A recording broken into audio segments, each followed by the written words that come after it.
তুমি ব্যবসায়ী না ডাকাত? ডাকাত। এটি এবছরই ভেঙে যেতে পারে।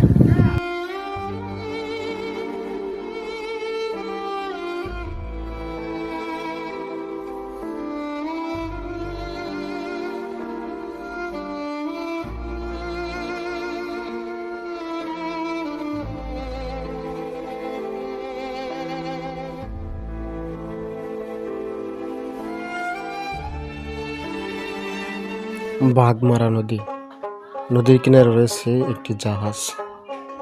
জাহাজের ওপাশেই বাচ্চারা নদীতে ডুবাচ্ছে, অর্থাৎ তাদের সময়কে আনন্দের সাথে উপভোগ করছে। এটি বাঘমারা ব্রিজের নিচের অংশ। প্রায় 1 কিলোমিটার দৈর্ঘ্যের এই ব্রিজটি। নিচে যারা কাজ করেন এগুলো লাড়কি, এগুলো যাবে ময়মনসিংহ। কেন এগুলো ময়মনসিংহ নিচ্ছে এবং কী করবেন এগুলো জানবেন একটু সামনেই। তাই ভিডিওটি শেষ পর্যন্ত দেখুন, জানতে পারবেন এখানকার মানুষের এবং রাস্তা ও ঘাট এর পরিস্থিতি সম্পর্কে। ভাঙ্গা জমি অংশটুকু এবং পাশে রয়েছে কৃষকের জমি, যা প্রায় ভাঙ্গার ভিতরে। সব কিছু দেখাবো 1 বাই 1। লাড়িকে বহন করতেছেন তারা, কি করবেন এগুলো দেখে জিজ্ঞেস করতেছি বা জানার চেষ্টা করবেন। আসসালামু আলাইকুম ভাই, এগুলো দিয়ে কী করবেন, কোথায় নিচ্ছেন ভাই? জি ভাই, এগুলো দ্বারা কী করা হয় ভাই? জি বুঝিনি আমি, কি বানানো হয় এখন? আকিস পার্টিকেল বোর্ড। পার্টিকেল বোর্ড না? হ্যাঁ, এটা বিশ্বের সব জায়গায় নেই, এটা বাইরেই যায় বেশি। বাইরে যায় বেশি। এখান থেকে আমি কোথায় নেওয়া হবে? এখান থেকে এখন হবে ময়মনসিংহ, ময়মনসিংহ, ঢাকা ডিস্ট্রিক্টের শেষ সীমানে। আপনারা হলেন কোন জায়গার? আমরা হলাম বরিশালে, বরিশাল। সারসিনা দরবার শরীফের কাছে আমাদের বাড়ি। সবাই বরিশালের না? সবাই সবাই এক জায়গায়। তাহলে বাংলা বাজারের মালামাল যাচ্ছে ময়মনসিংহ। কি যেন তৈরি করা হবে আবার ভুলে গেছি। আকিস পার্টিকেল বোর্ড। জি ভাই, ব্লক করতেছি। ধন্যবাদ।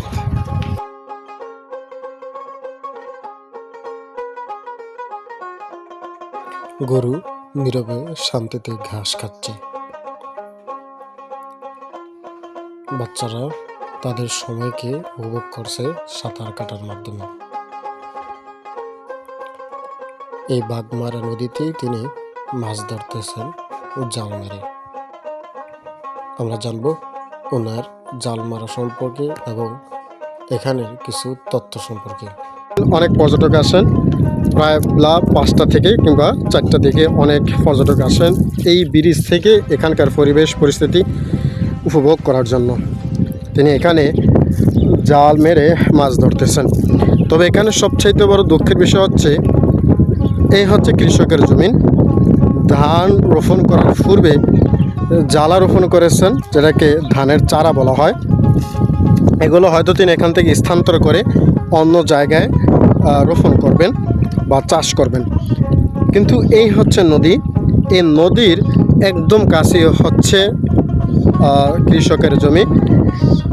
আমার মনে হয় যে এটি এবছরই ভেঙে যেতে পারে।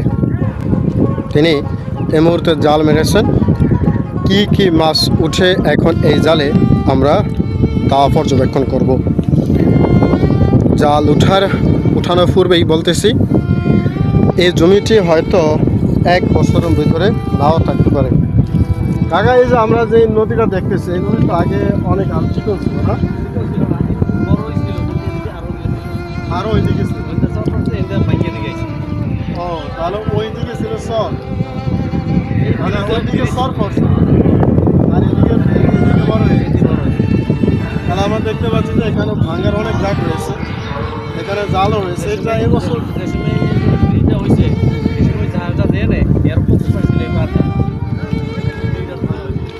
ওই জাহাজের পশ্চিম পাশে ছিল এর পার। আমরা খারে ওই কাছাকাছি জাল মাছ। ও তাহলে এখন যে ভাঙার যে পরিস্থিতি তুলে ধরলেন সেই হিসাবে বোঝা যায় আমি যেখানে দাঁড়িয়ে রয়েছি এই জায়গাটাও হয়তো আগে বছর তাহলে আমার মনে হয় যে এখানে যদি সরকার এটাকে কিছু উদ্যোগ নিত বাঁধানোর জন্য অতিরিক্ত হয়তো এখানকার মানুষ না সেজন্য আমি বলবো যে সরকার যাতে এই জায়গাটার দিকে একটু নজর রাখে যাতে ভাঙনটা রোধ করা হয় এবং বাংলাদেশের সম্মানিত যিনি যারা কৃষক রয়েছেন তাদের জমিগুলো রোধ হবে। জালে কি কি মাছ উঠেছে? জালে বিভিন্ন ধরনের মাছ ওঠে, যেমন চিংড়ি মাছ, আচ্ছা তারপরে হিলাইন মাছ, পোয়া মাছ, এই বিভিন্ন আজকে কি কি ধরনের মাছ পেয়েছে? আজকে হিলাইনের চাও, তারপরে চিংড়ি মাছ, কাঁঠালি চিংড়ি, লাল কাঁঠালি। লাল কালারের চিংড়ি মাছ পেয়েছেন না? আমাকে মাছগুলো একটু দেখতে পারি? বেশি দেখতে পারবেন, সবাই আইসি তো বেশি সময় নাই, এই কয়েকটা মারছি। আচ্ছা এই মাত্র এসেছেন না? যে মাত্র এসে এই মাছগুলো ধরেছেন, মাশাআল্লাহ অনেক সুন্দর মাছ। কতক্ষণ পর্যন্ত থাকবেন? এই তো মনে করেন দেখা গেছে ঘন্টাখানেক, ঘন্টাখানেক থাকবেন না? 1-1.5 ঘন্টা। মাছ অনেক অনেক মাছ ধরা পড়বে ইনশাআল্লাহ। ইনশাল্লাহ চেষ্টা করি আর কি, মাশাআল্লাহ চেষ্টা চালাইতেছি, আল্লাহ যায় দেয়। দেখুন আসলে রিজিকের মালিক আল্লাহ। এদিক মানে কি আল্লাহ। জি, তিনি এখন এই যে জোয়ার হচ্ছে এই জোয়ারের সময় তিনি বাড়া চলতেছে, ভাড়া চলতেছে না? এখনো ভাড়া চলতেছে, পানি তো এইদিকে যাচ্ছে, এইদিকে ভাটা। ও তাহলে এখনো ভাড়া চলতেছে, এই অবস্থায় তিনি অনেক মাছ ধরে ফেলেছেন অলরেডি। আশা করি আরও অনেক মাছ ধরবেন, এই দোয়া রইল। এবং তিনি অনেক পরিশ্রম করতেছেন, তিনি আমাদের কিছু তথ্য জানিয়েছেন এই জায়গা নিয়ে। ধন্যবাদ চাচাকে সকল কিছু থেকে সকল কিছু জানানোর জন্য। ভিউয়ার্স এই মুহূর্তে আমি রয়েছি বাগমারা ব্রিজের মধ্যমখানে, দুই দিকেই নদী এবং ব্রিজের নিচের অংশটুকু আপনাদেরকে একটু আগে আমি দেখিয়েছি। ব্রিজের এপাশে অর্থাৎ পশ্চিম পাশেও রয়েছে তৃণভূমি, যেখানে মহিষ সহ আরও অনেক গবাদি পশু রয়েছে যারা ঘাস খাচ্ছে, রয়েছে রাখাল ভাইরাও। এছাড়াও এ চারণ ভূমির অনেক দূরে রয়েছে একটি ঘর, যেখানে এই মুহূর্তে যাওয়া আমার পক্ষে সম্ভব নয়। প্রিভিয়ার্স এই দিকে রয়েছে ঠিক আরও একটি চারণভূমি, এটাকে আমরা চর হিসাবে বলতে পারি। এই ব্রিজ এখন যদিও কেউ নেই, তবে আসরের পরপরই এখানে থাকবে অনেক পর্যটক। আপনারা দেখতেই পাচ্ছেন ব্রিজের উভয় পাশ। ব্রিজের দৈর্ঘ্য প্রায় 1 কিলোমিটারের মতো। আমরা এখানে এসেছি বাগমারা ব্রিজে। আমরা বাগমারা ব্রিজের উপর অংশ নিচের অংশ দেখিয়েছি। বাগমারা ব্রিজের উভয় অংশে কোনো পথচারী এই মুহূর্তে এই স্থানে কোনো পর্যটক নেই। পেয়েছি এখানে একজন ব্যবসায়ী বলা ভুল হবে না, একজন ক্ষুদে ব্যবসায়ী, সেখানে বিক্রি করতেছে পেয়ারা। আমরা দেখতে পাচ্ছি পেয়ারা, এবং বর্তমানে যার সিজন সেটা হচ্ছে আমরাও বিক্রি করতেছে। যদিও ময়লাযুক্ত হয় সেইগুলোকে পরিষ্কার করে এগুলো কীভাবে বিক্রি করবে?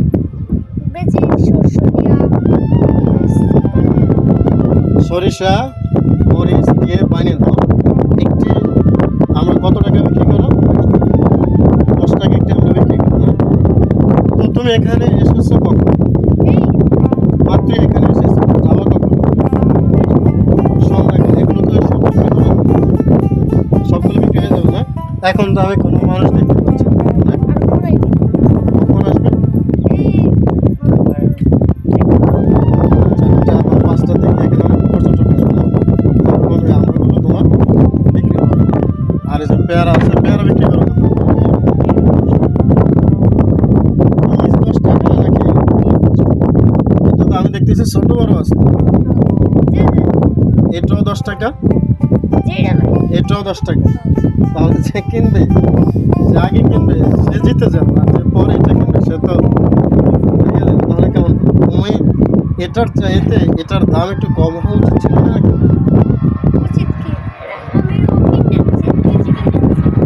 তুমি 1 কেজি করে কিনে এনেছো, তুমি তো সবগুলো কিনে এনেছো মানে এলোমেলো ঠিক কিনে আনিস। এখন তুমি যদি সবগুলো আবার এটা 10 টাকা এটাও 10 টাকা, তাহলে তো দেখা যাচ্ছে কেউ জিতে গেল কেউ জিতে গেল। এখানে তোমার কিছু যায় আসে না, না? বাবা, 1 কেজিতে কয়টা উঠে এসো? এখানে আছে তোমার দেখা যায় 60টা। এই 6টায় তুমি 1 কেজিতে হয়েছো না? 6টা হলো 60 টাকা।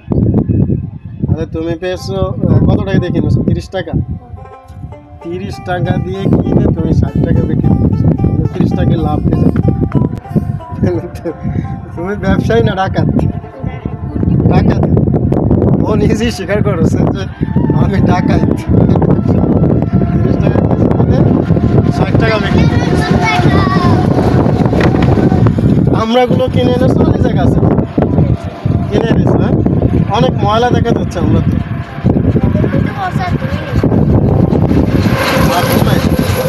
কারণ তুমি নিজের গাছে, তুমি একটু আগে বলেছো যে লোক ভেতর ভিতরে বলছো, অর্থাৎ কাদার ভিতরে বলছো, আমি ধুয়ে নিই।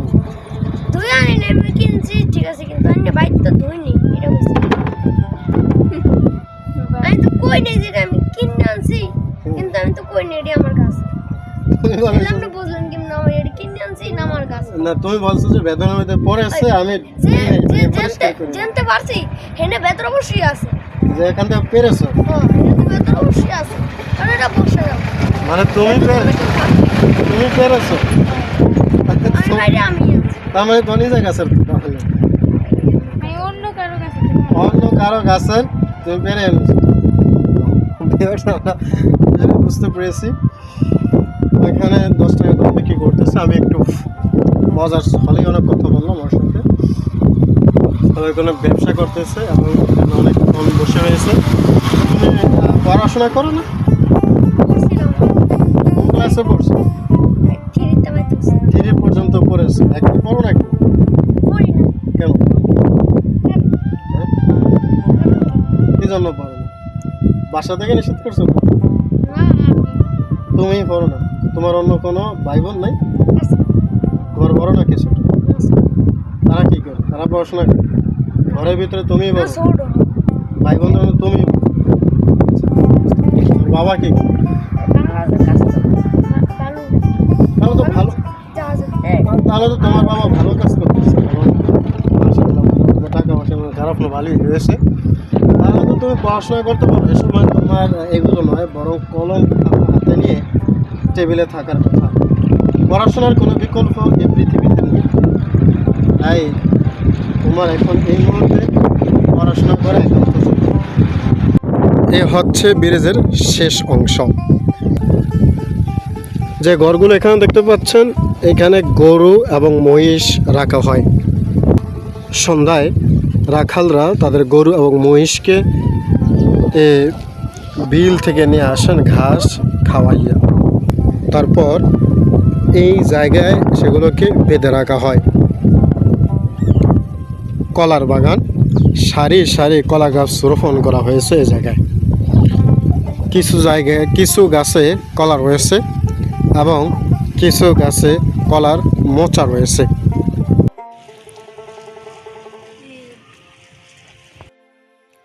খামারে গরু তাদের খাদ্য খাচ্ছে।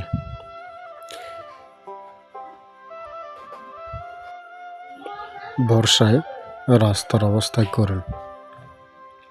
আমাকে জানানো হয়েছে এই রাস্তা দিয়ে প্রতিদিন প্রায় 100 গাড়ি আসা যাওয়া করে। ফলে রাস্তার বর্তমান অবস্থা এরকম হয়ে গিয়েছে। এই রাস্তা দিয়ে হেঁটে যাওয়া খুবই কষ্টের। বর্ষার পানিতে এই রাস্তার অবস্থা খুব খারাপ হয়ে গিয়েছে।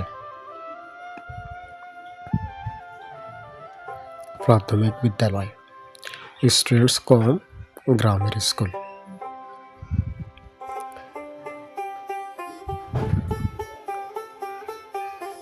কি সুন্দর দৃশ্য রয়েছে।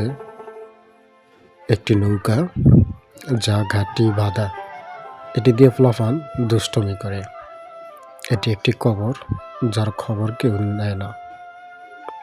সেই পুরনো দিনে ফিরে গিয়েছি। জুতা হাতে করে নিতে হচ্ছে এ পথে। ঝাঁকে ঝাঁকে পেঁপে ধরে রয়েছে। দেখতে পাচ্ছেন গ্রামের বর্তমান পরিস্থিতি। এখান থেকে অপার যেতে হলে এই ছোট্ট সেতু পারাতে হবে, যা গ্রামের ঐতিহ্য বহন করে। গ্রামের মধ্যিখান দিয়ে বয়ে গিয়েছে এই খালটি, ফলে দুই পাশের মানুষের মধ্যে সংযোগ স্থাপন করার জন্য বাংলার ঐতিহ্যবাহী সেতু স্থাপন করা হয়েছে।